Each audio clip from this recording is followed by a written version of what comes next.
Hey, what's up everyone? Today I'm back again. We're going to check out the newest urban legend, Warbond. I've tested out all the stratagems and melee weapons on the Terminids, Automatons, and even the Illuminate. And there's so much more I'll be going over in today's video. If you'd like to support the channel, please hit the like button below by tapping the thumbs up, subscribe, and turn on notifications.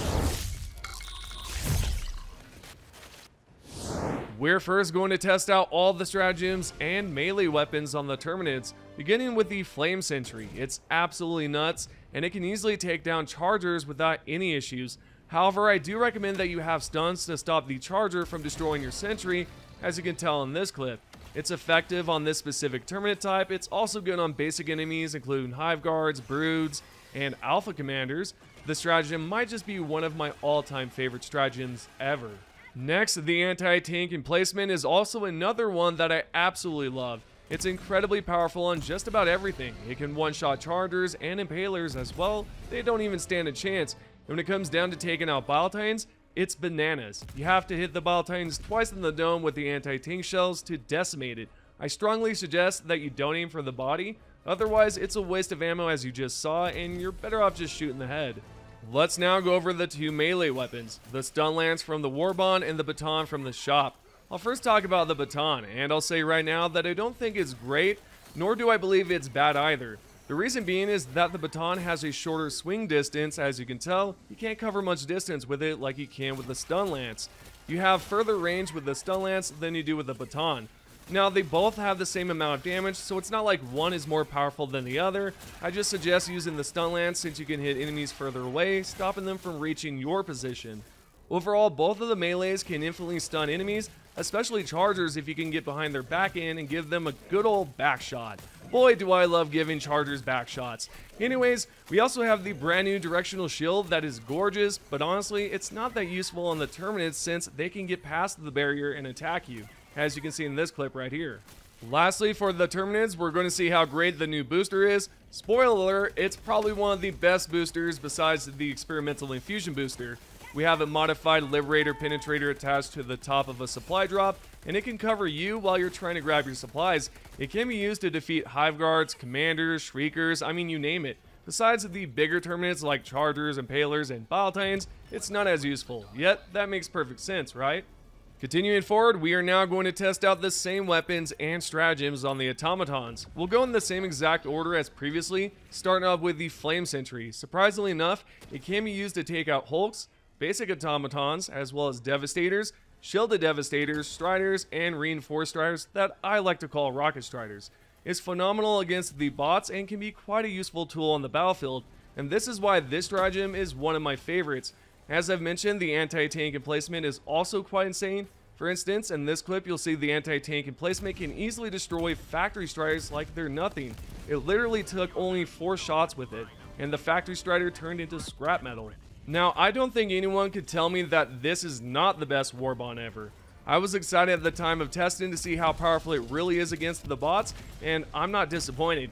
You can also use it to take out Hulks easily by shooting 2 times. Fabricators take about 2 shots or 1 shot if you aim for the vents, while the Barrager and basic tanks take 2 shots to destroy. I mean, you can't go wrong equipping this stratagem.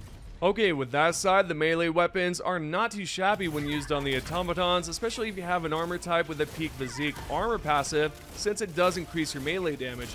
Now, although if I were you, I wouldn't try to get too close to a Hulk, because you end up receiving an Automaton pimp slap that will send you out of this world entirely. Speaking of Hulks, you can actually block the flamethrower damage when you have the shield propped up. I was able to block the flamethrower and bullets, but when it comes down to Factory Striders and tanks, it's practically impossible to keep the shield at full HP since it will break easily. So I suggest you only use this on basic bots, Devastators, Rocket Devastators, and lastly Hulks are perfectly fine of course. It's a fascinating stratagem that I plan to use more often on the Automaton and Illuminate missions, which by the way we'll go over the Illuminate very soon. Yet before we do that, we have to see how great the armed resupply pods booster is against the bots. I think this one will be a shocker for you because it can defeat Barrager tanks, as you can tell right here. It's also good on reinforced striders, basic bots, devastators. It's just an absolute beast that goes bonkers on enemies. Last but not least, we have the Illuminate, or better known as the Squids, to test out the new weapons and stratagems on. So as I've mentioned with the Automatons, we're going to test out the new weapons in the same exact order here with the Illuminate. This way you can follow along easily and you don't have to skip around to find certain parts. Nonetheless, the Flame Sentry can cook squids without a problem. Now forgive me since I don't know the exact names for the enemies. With that said, you can see it's able to cook the basic Illuminate as well as the Illuminates with the staffs, and it can also take out the jetpack enemies as well. The second stratagem on the list is the anti-tank emplacement, which I believe is not too good when used on the Illuminate. For instance, you can see I'm shooting at the ships, I'm inflicting enough damage to remove the shields, yet the shells are practically doing nothing, right? What you want to do is place the anti-tank emplacement in the right spot so that you can aim for the bluish glowing doorway. If you can do that, then you'll be able to destroy the warp ships. The towers, on the other hand, are strong. I unloaded a bunch of shots into it, and I couldn't take it out. Now, typically I have to use either an orbital strike or a 500 kg bomb. One of those two will work well on the towers, but the anti-tank emplacement is basically useless when used on the towers. Lastly, the harvesters, or what I like to call them, the tripod squids.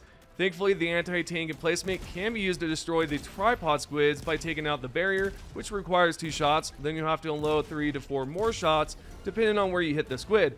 If it's a critical hit, you'll have a better chance at taking it out early. Next, the melees are exceptionally good on all squid types. Obviously, it's not going to be good or useful on the tripod squids or the flying squid drones. However, when used on the basic squids, it can be helpful since you'll be able to stun the enemies. The squids with the staffs are able to be killed with it, especially if you have the Peak Physique passive equipped. You'll see better results overall.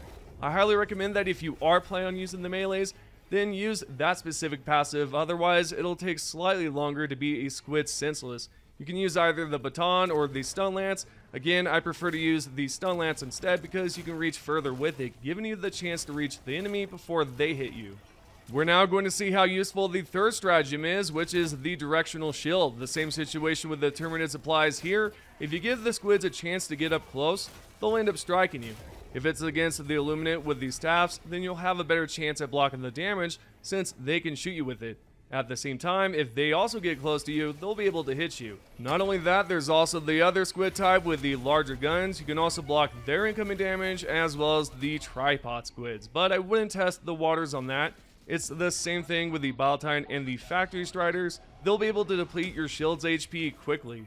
Lastly, the booster is able to shoot and kill just about any Illuminate types besides the Harvesters. Other than that, I didn't see any issues with this. It's powerful, it's a beast of a booster, and I'm actually happy to see we finally have received a booster that's way more useful than the other ones, at least in my opinion. Also, I didn't cover this much in this video, but the armor is amazing. You'll receive a passive that increases your primary weapon reload speed by 30% and your primary ammo capacity by 20%. I like this one a lot since I can reload my weapons easily and get right back into the action without receiving any sort of damage, and it's awesome. So far, we have gone over all the stratagems, weapons, boosters, basically everything besides the capes and some of the other stuff that's included in the Warbond, obviously, although I will get into that here soon enough. Now, I'm sure you're probably wondering, is it worth purchasing or farming the super credits for? Yes, it's absolutely worth picking up. Everything about this Warbond is phenomenal, and I don't have any complaints. Alright, with the weapon testing aside, what about the Warbond armor, capes, player banners, everything that you see here? Is it good or is it bad? I like it. I actually like it a lot. I really dig the yellow theme. We're kind of sticking back to the original theme of Helldivers, so I really dig that, and the designs are pretty cool. I like the helmet right here, kind of reminds me of a Spartan helmet, and then you also got some of these camouflage colors as well, so that's really nice. That's basically the theme of the whole entire Warbond, so you'll also see that on the FRV, the Hellbod, Exosuit, Shuttle, you see it all there. The emotes are also incredible. I have a lot to still unlock, but yeah, definitely worth picking up.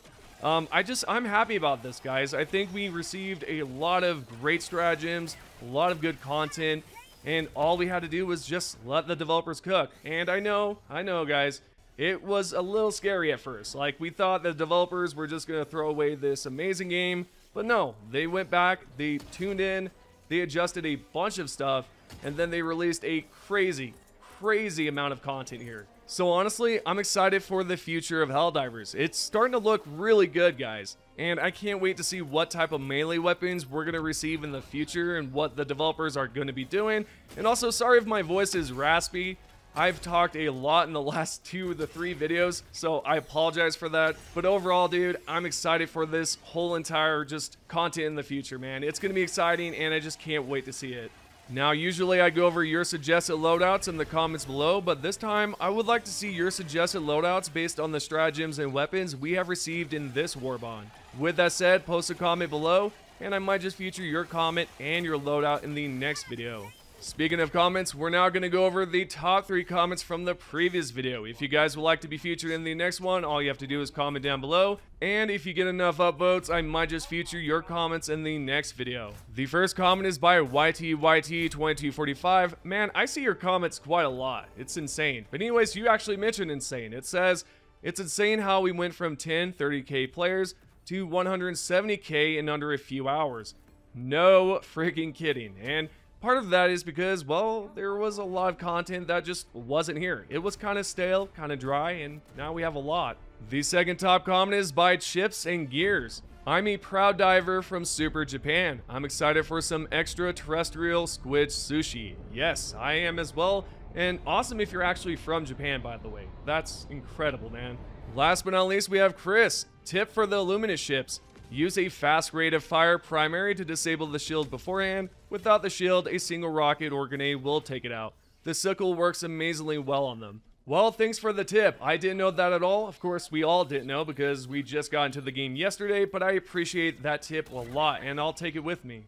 Anyways, this is the end of the video, guys. I have created a lot of videos recently, and I'm going to tell you guys right now, I'm insanely tired. I'm really tired. I'm dead tired. I don't know. You know, freedom never rests, right? So, godly. I can't even cuss on this channel. You guys know how it is. So anyways, as I've mentioned, thank you guys again for the support, for just commenting and all that. Make sure you give this video a like. Make sure you give a subscribe and turn on notifications and all that good stuff. I'm going to go actually get some rest now. It's been insane, guys, as I've mentioned. So see you guys in the next one.